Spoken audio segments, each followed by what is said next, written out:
Hello guys, this is मनीषी जांगड़ा। ये मेरा second lecture है और आज वाले लेक्चर में मैं फिर से आपके लिए एक नया एडिटोरियल लेके आई हूँ जो कि आज के न्यूज़पेपर में आया हुआ था। तो इससे पहले कि मैं आपको ये एडिटोरियल समझाऊँ तो मैं आपको बता देती हूँ कि मैं एडिटोरियल आपको पढ़ा रही हूँ इसलिए कि आप एडिटोरियल के अंदर जो इंग्लिश दी हुई है, जो डिफ़िकल्ट इंग्लिश दी हुई है, आप उसको कैसे समझेंगे। आप मतलब मेरा मतलब है कि आप हिंदी इंग्लिश को हिंदी में कैसे ट्रांसलेट करेंगे, यानी कि ट्रांसलेशन सिखाना ही मेरा मेन मकसद है आर्टिकल को लेके। इसीलिए मैं आर्टिकल का छोटा पार्ट लेके आती हूँ ताकि आप बोर ना हो पढ़ के। और उसके साथ साथ मैंने आपको हिंदी भी दी होती है, जैसे ये इंग्लिश की लाइनें हैं, इनकी हिंदी है, ये इंग्लिश की लाइनें फिर से हिंदी दी हुई है ताकि आप इसको बाद में वीडियो को पॉज करके खुद भी पढ़ सकें अच्छे से। ठीक है। और इसके साथ साथ मैं वर्ड मीनिंग भी आपको लर्न करवाते चलूँगी, वो भी ट्रिक के साथ।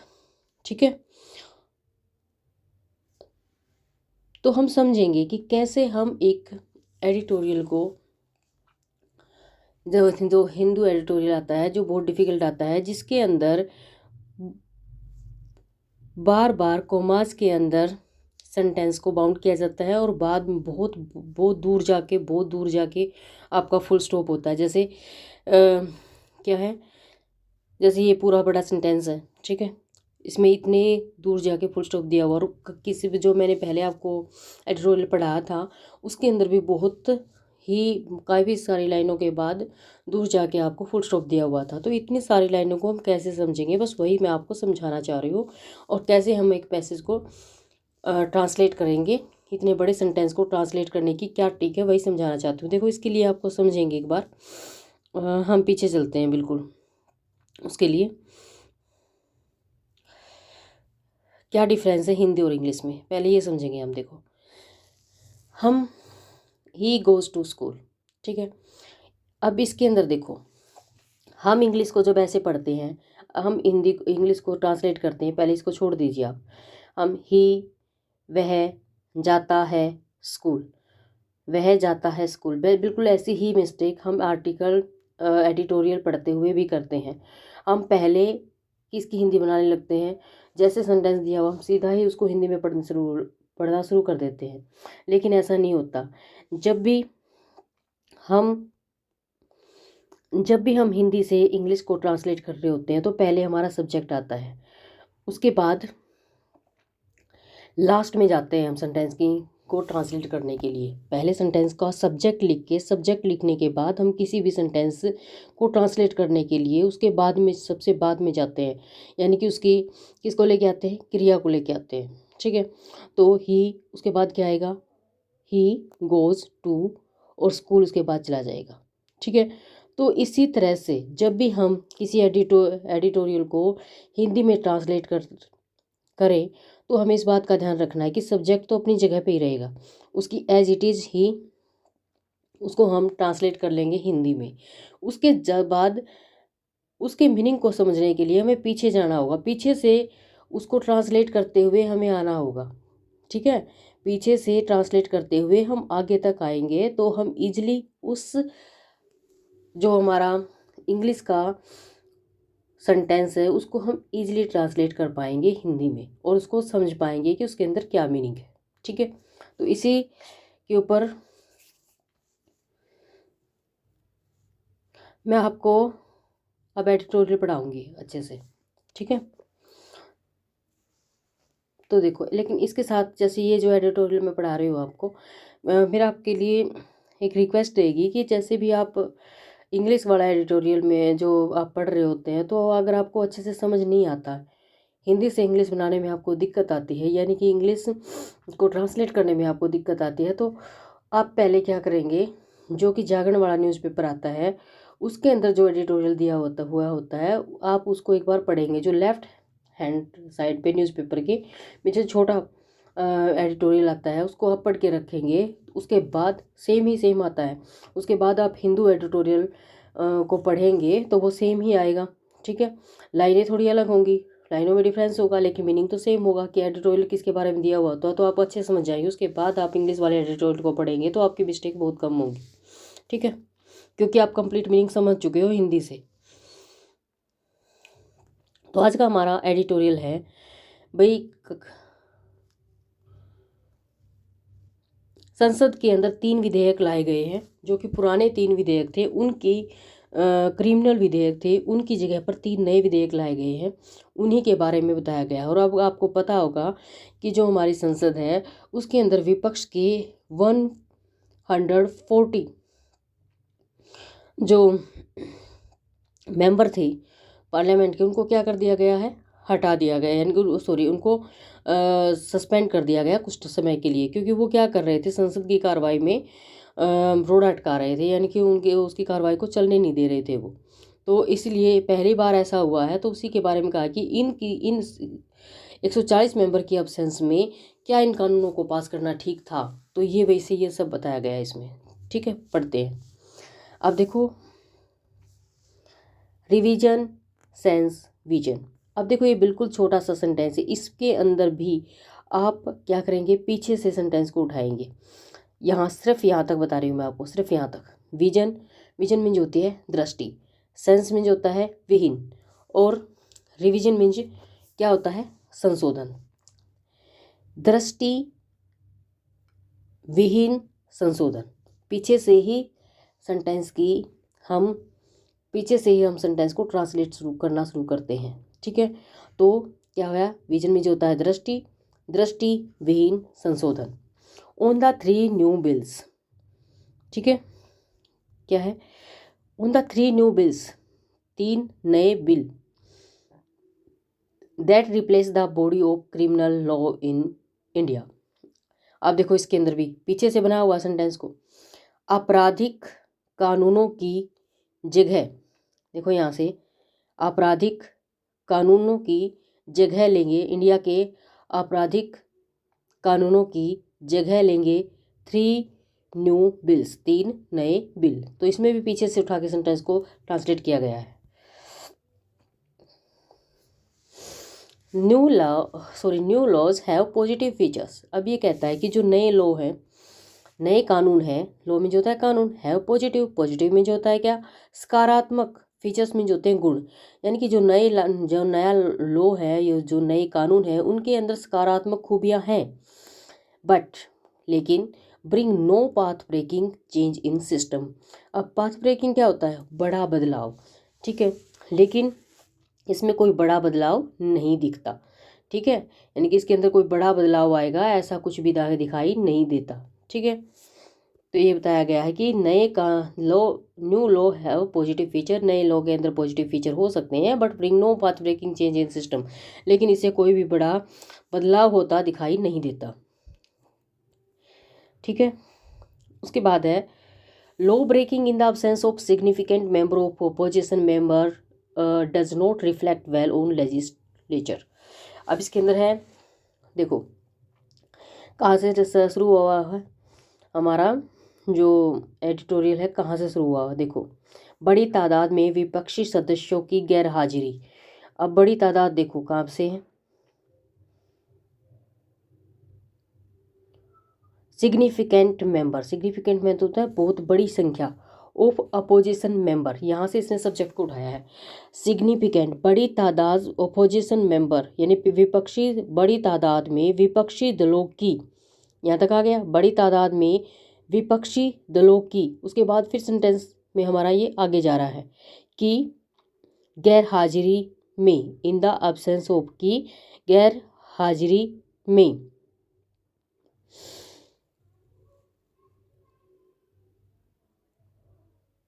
लॉ मेकिंग की गैर हाजिरी में कानून बनाया जाना।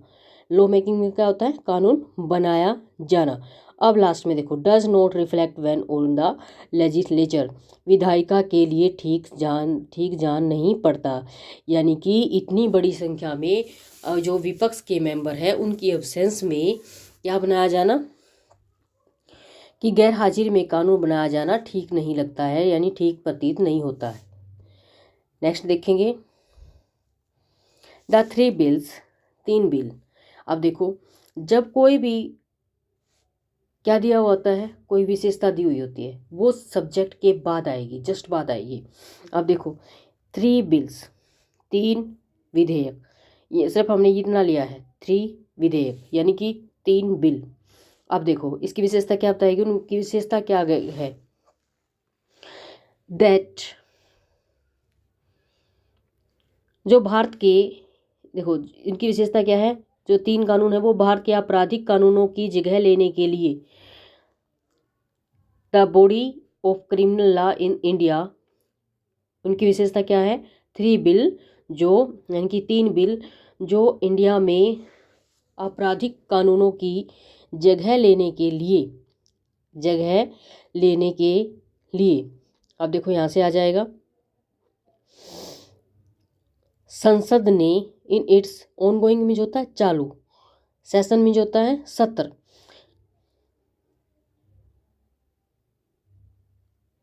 इन the absence of more than 140 members. तो यहाँ से शुरू हो जाएगा हमारा सेंटेंस सब, ठीक है। तो कि जगह लेने के लिए पार्लियामेंट, संसद ने, अब तो देखो ये सेंटेंस का हमारा सब्जेक्ट बन गया है, अब ये पीछे से चलेगा, संसद में के चालू सत्र में, यहाँ तक सब्जेक्ट हो गया कि संसद के चालू सत्र में 140 मेंबर से अधिक, मोर देन 140 मेंबर से अधिक सदस्यों की अनुपस्थिति में क्या किया गया। अब देखो जो वर्ब है वो सबसे बाद में जाएगी, कि सदस्यों की अनुपस्थिति में क्या पारित किए गए, 3 बिल को पारित किया गया, ठीक है।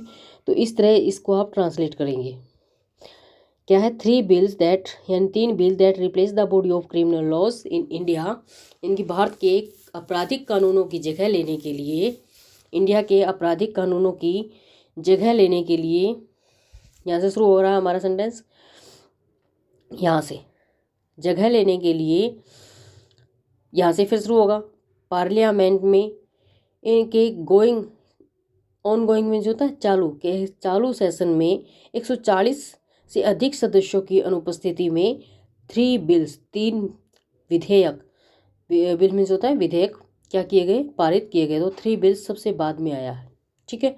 सब्जेक्ट किसको लिया है, the body of criminal law को यहाँ सब्जेक्ट लिया हुआ है, ठीक है। नेक्स्ट, इवन तो, यद्यपि, देखो अब देखो ये क्या है इस सेंटेंस के अंदर, देखो इवन दो, यद्यपि, इवन दो, यहाँ पे जो सेंटेंस लिया हुआ है यहाँ से स्टार्ट हो रहा है आपका, मैंने बीच में इसमें हिंदी डाली आपको ताकि आपको समझ आ जाए, और यहाँ तक यानी ये और कंप्लीट ये, इसके बाद आपको फुल स्टॉप मिलेगा, यानी कि ये इतना बड़ा सेंटेंस है जो आपको क्या करना है, ट्रांसलेट करना है। तो देखते हैं कैसे करते हैं, स्टार्टिंग में देखते हैं, इवन दो, भले ही, the revised version of the Bharatiya Nyaya संहिता, यानी कि जो रिवाइज्ड न्याय संहिता, भले ही जो न्याय संहिता है का जो रिवाइज्ड वर्जन है, ठीक है, इन द भारतीय, क्या है, भारतीय न्याय संहिता, BSN which replace the IPS। तो भैया क्या कहा गया है इसके अंदर, जो भारतीय न्याय संहिता है वो किसको रिप्लेस करेगा, वो IPS को रिप्लेस करेगा। और दूसरा क्या है, ये 3 कानून है भाई, ये वाला जो कानून है वो इसको चेंज करेगा, IPS को चेंज करेगा, यानी कि BNS किसको चेंज करेगा, IPC को चेंज करेगा।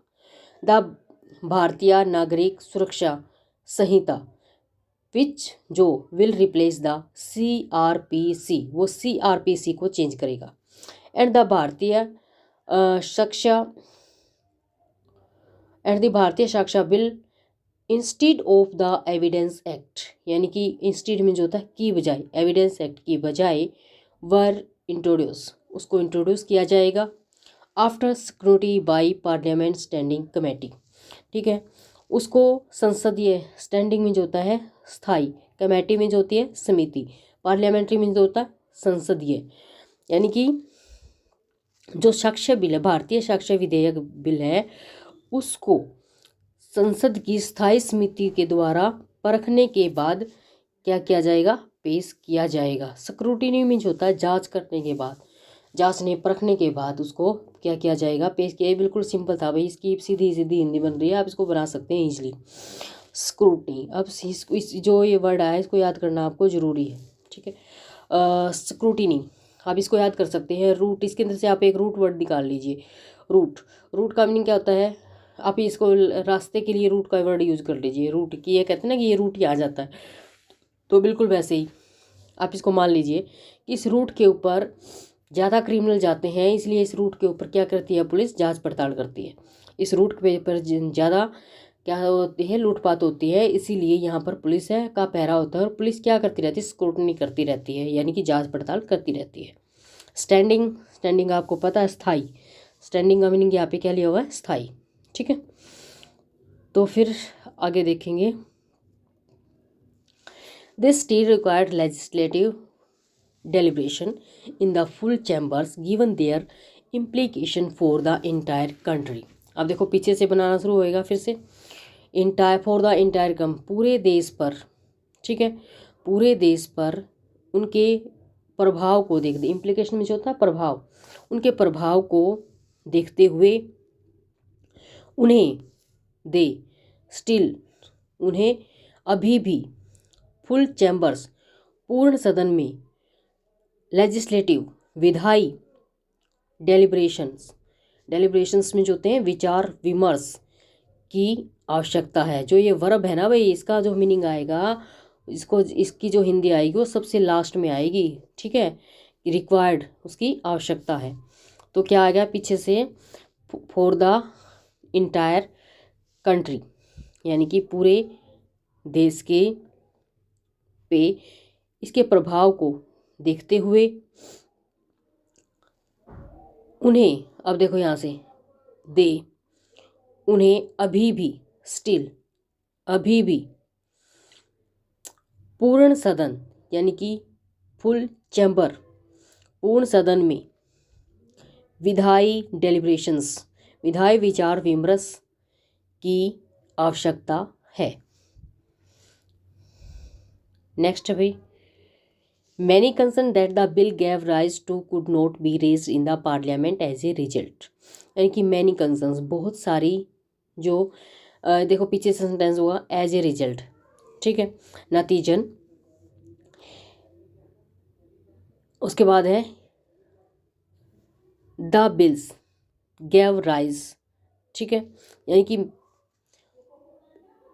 इन बिलों को, that bill rise to could not raised in parliament, यानी कि नतीजन जो इनकी बहुत सारी चिंताएं, इसको आप पहले भी लिख सकते हो बाद में लिख सकते हो, यानी कि बहुत सारी क्या है चिंताएं, दैट जो बिल्स गैव राइज टू, जो इस बिल ने क्या की है, उठाई है, could not be raised in the parliament, उनको पार्लियामेंट के अंदर नहीं उठाया गया, यानी कि बहुत सारी चिंताएं, नतीजन बहुत सारी जो चिंताएं हैं जो इस बिल से उठी हैं उसको पार्लियामेंट में रेज्ड, उठाया नहीं गया, ठीक है।